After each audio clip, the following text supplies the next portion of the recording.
ఏమిటి లక్ష్మి నువ్వు అనేది? గిరిబాబు, నేను నెల తప్పాను. ఇంకా ఆలస్యం చేయకుండా మన పెళ్లి విషయం మేయతో మాట్లాడి. లక్ష్మి, నువ్వు తొందరపడి మన పెళ్లి విషయం మా నాన్న చెప్పావనుకో, ఆయన కష్టమంటాడు. అందుకే మంచి సమయం సందర్భం చూసి ఆయన నచ్చ చెప్పి ఒప్పిస్తాను. ఈలోగా నువ్వు ఈ శుభవార్త 10 మందికి చెప్పవు. అర్థమైందా? నానా ఎందుకో పిలిచారట? భజనలో కూర్చోడానిక? నాకు భజన వచ్చు. హరే రామ రామ రామ హరే హరే. ఒరే గిరి ఒరే గిరి గిరి గిరి ఒరే ఒరే ఒరే ఒరే. యాదవేషాలకు దొక్క చీరెత్తాను. ఆ డప్పీరిగాడి కూతురికి నీకేటి సంబంధం? ఆ ఈరిగాడికి డప్పే కాకుండా కూతురు కూడా ఉందా? ఎంత అమాయకత్వం నటిస్తున్నావురా రే.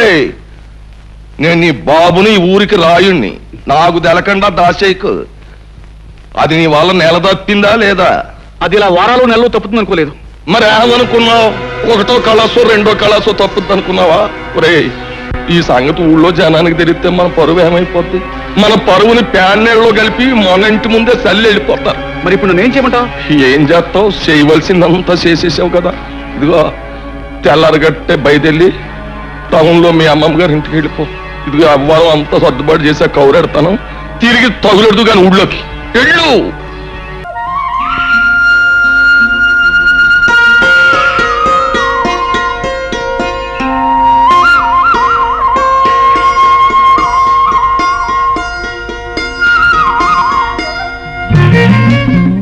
చిలక, నన్నేమైనా పిచ్చుకా పెట్టనుకున్నావా? రాయిచ్చు కొడుతున్నావు. కలుస్తానని చెప్పి కలుసుకోపోతే అలాగే కొడతాం. పనుంది రాలేనని చీట్లస్ పంపించాగా. ఏమిటా పని? ఇవి పీకడమేగా, ఇంకెవరు లేరా? బ్రహ్మయ్య నాయుడు గారికి కూలీ దొరికి ఇబ్బంది పడుతున్నారు. అలాంటి మంచి మనిషికి సాయపడితే మంచి పని చేసావన్న సంతృప్తి ఉంటుంది. నేనేం కాదన్నానా? నాతో చెప్తే నేను వచ్చేదానిగా. పెద్దంటి పిల్లవి, శ్రమతో కూడుకున్న పని చేయలేవని. నచ్చిన వాడితో కలిసి చేసే ఏ పనైనా ముచ్చటగానే ఉంటుంది. ఉండు, నేను వద్దులు దులుపుతాను. మీ అబ్బ చూస్తే గోలెడతాడు.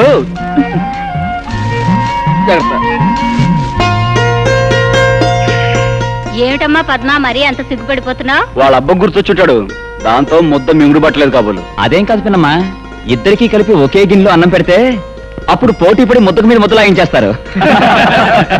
ఏమే అమ్మాయి, ఇవాళ మీ పొలం పని అంతా నా మనవడు ఈ కుర్రమోక చేస్తున్నారంటగా? అవునమ్మా. ఈ అమ్మాయి ఎవరే? ఎవరేటత్త? రాయుడు కూతురు కదూ. రాయుడు కూతురా? ఓ శోషన్నా తల్లే, ఈడు జోడు చూసావా? చిలక గోరింకలల్లే ఎంత బాగుండారో. ఆ రాయుడు గారి రక్తం బతుకు పుట్టిన ఆడి బుద్ధులు కోణాలు వచ్చినట్లేవు. మా లక్ష్యంలాగా ఉంది. ఏమే పిల్ల, మా ఊరితో స్నేహితం కడుతున్నట్టు మీ అయ్యకి తెలుసా? ఓ ఓరి ఈడి మాయదారి గుణానికి మంగళారతులు బట్ట. ఈ ఒక్క విషయంలో కాస్త మంచి గుణం ఇచ్చినట్టున్నాడు దేవుడు. అమ్మమ్మ, మేమిద్దరం పక్క పక్కనే కూర్చున్నాం కదా, నువ్వు అని దీవించావనుకో పెళ్ళని ఓ పని అయిపోద్ది అనుకుంటా. ఓసి దీని దొంప తెగ ఎంత దులుపుడు దులిపింది. ఇదిగో ఇవాళ నువ్వు లంగా దులిపితే రేపు పెళ్ళి అయ్యాక నా మనోడు నీ దుమ్ము దులిపేస్తాడు, జాగ్రత్త.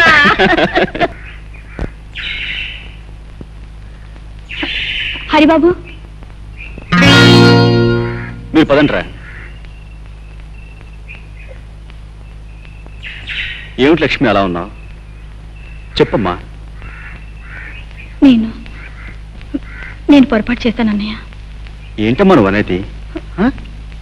నేను తల్లిని కాబోతున్నాను. లక్ష్మి, ఈ విషయం గిరిబాబుతో చెప్పి పెళ్లి చేసుకుందామన్నాను. సరే అన్నాడు, కానీ ఊళ్ళో లేడని తెలిసింది. నాకేదో భయంగా ఉందన్నయ్య. ముందుగానే హెచ్చరించాను, అయినా తొందరపడ్డావు. సరే, జరిగిందేదో జరిగిపోయింది. నువ్వేమీ భయపడకు. గిరి పట్టణం నుంచి రాగానే నేను మాట్లాడతాను. అవసరమైతే పంచాయతీ పెట్టించైనా సరే మీ పెళ్లి జరిగేలా నేను చూస్తాను. నువ్వు వెళ్ళమ్మా. పదండ్రా. ఏమిటి హరి, ఆ పిల్ల ఏడుస్తూ నీతో ఏదో చెప్పుకుంటోంది? తనకొచ్చిన కష్టం చెప్పుకుని గట్టెక్కించమని అడిగింది. అన్నా, ఆ వయసులో పిల్లకి కష్టం వచ్చిందంటే నా లెక్క ప్రకారం ఇంకేం ఊహించుకోకు. అవసరమైతే అసలు విషయం ఏమిటో తర్వాత చెప్తాను. అది కాదు. పద పద.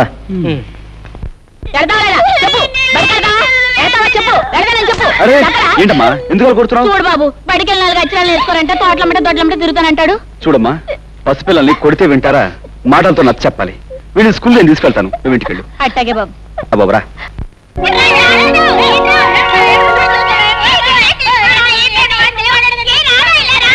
రే బాబు, మీ పంతులమ్మ గారు ఎక్కడరా? లోపల ఉన్నారు.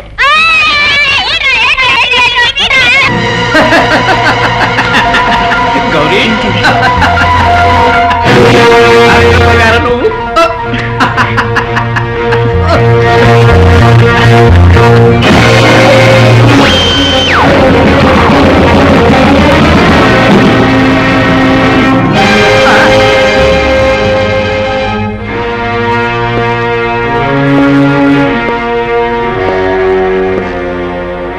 సిగ్గు లేదు? 10 మందికి ఆదర్శంగా ఉండాల్సిన పంతులమ్మవి మానవ అభిమానం మర్చిపోయి పాఠాల కోసం వచ్చిన పిల్లని గాలి కొదిలేసి నువ్వు ఇలా పరాయిమాగాలతో కులుపుతున్నావా? నేనన్న మాటలకి ఆడడం కాదు, కాస్త బుద్ధి తెచ్చుకుని మనిషిలా బ్రతుకు. నే కన్నీరు పెట్టుకున్నది నువ్వు అన్న మాటలు కాదు బాబు, చల్లా చెదరైన నా బ్రతుకుని తలుచుకుని. తప్పనిసరి అయిన పరిస్థితికి తలదించానే తప్ప తప్పని తెలిసి కావాలని నేను ఏ పాడు పని చేయడం లేదు బాబు. చేసిన దానికి సమర్థించుకోవాలని చూస్తున్నావా? కాదు బాబు, నీకు అర్థం అవ్వాలని చెప్తున్నాను. నన్ను కట్టుకున్న వాడిని నా కళ్ళ ముందు దారుణంగా చంపేస్తే గుండె పగిలి నేను ఏడ్చినప్పుడు నన్ను ఎవరూ ఓదార్చలేదు. నిజాన్ని బయటపడితే నన్ను నా బిడ్డని చంపేస్తానని బెదిరించినప్పుడు నాకెవరు అండగా రాలేదు. నన్ను ఊరు వదిలిపోకుండా ఇక్కడే బ్రతకాలని కొందరు శాసించినప్పుడు నాకు తోడుగా ఎవరు నిలబడలేదు. ఈ రోజు నన్ను నిందిస్తున్న నీలాంటి వాడు ఎవరు కూడా ఏ రోజు నాకు సహాయం చేయడానికి ముందుకు రాలేదు. అందుకే బాబు నా బ్రతుకుల కుక్కలు చింపిన విస్తురైంది. ఐఎమ్ సారీ, మీ గురించి నిజం తెలియక మిమ్మల్ని బాధ పెట్టాను. మీరు చెప్పే మాటలను బట్టి ఎవరో మిమ్మల్ని భయపెట్టి లొంగ తీసుకుంటున్నారని నాకు తెలుస్తుంది. వాళ్ళెవరో చెప్పకూడదు. బాబు వద్దు, జీవితంలో అన్నీ పోగొట్టుకున్నాను. పట్నంలో చదువుకుంటున్న నా ఒక్కగానొక్క బిడ్డ కోసం జీవోత్సవంలో బ్రతుకుతున్నాను. ఇప్పుడు నిజాన్ని బయట పెడితే నా బిడ్డను చంపేస్తాను. అందుకే దయచేసి నన్ను అర్థం చేసుకోవడానికి ప్రయత్నించు. రమ్మన్నారట. రాముడు, అందరూ వెళ్ళిపోయారండి అయ్యా. ఈ తలుపులు వేసేసి ఆ రాముడు వారిని తలుచుకుంటూ హాయిగా పడుకో. అలాగేనండి. చలపతి, నీ పాదాల దగ్గర తీర్థం ఉంటుంది, అందుకో. ఏమిటండి బాబు, బయట పూజలు భజలంటూ ఇక్కడ సీమ సరుకు స్కీమింగ్ లో ఉన్నారా? బానే ఉందయ్యా. అలవాటైపోయిన వారం హఠాత్తుగా ఆపేస్తే ముక్తి సంగతి దేవుడారు ముందు శక్తి చచ్చిపోతుంది. సీమ సరుకు ఉందని తెలిస్తే మన జనం చెడతను అదరగొట్టేవారు కదా. ఇది అర్థమైనోడికి తెలిసే విషయం కాదు. నీతో స్కీమ్ ఉండి పిలిచాను. ఇదిగో నీ సరుకు సంగతి నీకు నాకు తప్ప ఇంకోటికి తెలిసిందా నీ గుట్టు రట్టయిపోద్ది. జ్ఞాపకం ఉందా మరి? అది అర్మకర్తగా గుడుకుండి దేవుణ్ణి నగలు అమ్మేసి పట్నంలో ప్రియురాలికి డాబా కట్టించేసేసిన ఏసిగాలు. అందులో మీ వాటా మీకు ఇచ్చాను కదా. మరి అందుకే నోరెత్తకన్నా ఉన్నాను, పుచ్చుకో. ఆ రహస్యాలన్నీ మీకు తెలియబెట్టే కదా మీ చెప్పు చేతిలో ఉండి మీరు చెప్పిన పనులన్నీ చేస్తున్నాను. తిప్పుతారు ఎందుకు? అసలు స్కీమ్ ఏంటో చెప్పండి. వస్తా, పుచ్చుకో. అసలే అరిగాడు కాలాంతకుడు కదా, మరి అందరిలాగా ఆడిచేత కూడా ఏ అలవో నాకిం చేయొచ్చు, కానీ తర్వాత కూడా అయిపోద్ది. ఆయన చేత ఓం ప్రథమంగా ఏం చేశాను, ఊరికి పెద్దం చేసేసాను. ఇది ఎక్కడ స్కీమింగ్ అండి బాబు? మీరు అనవసరంగా వాడికి చాలా పెద్ద పొజిషన్ ఇచ్చారు, దాంతో వాడు చాలా ఎత్తుకు ఎదిగిపోయాడు. నాకు తెలదా? అంత ఎత్తుకు ఎదిగిపోయిన చిన్న లాగు లాగితే దబాలను పడిపోతాడు. ఎలాగా నడుము నజ్జు అయిపోతుంది, మరి లేగలేడు. ఇప్పుడు నేను వేసిన చిక్కుముళ్ళు ఆడు పడ్డాడు అంటే పంచాయతీ బోర్డు ఆఫీస్ ముందు 10 మంది చేత ఆడి పప్పన్నం పెట్టించేయను.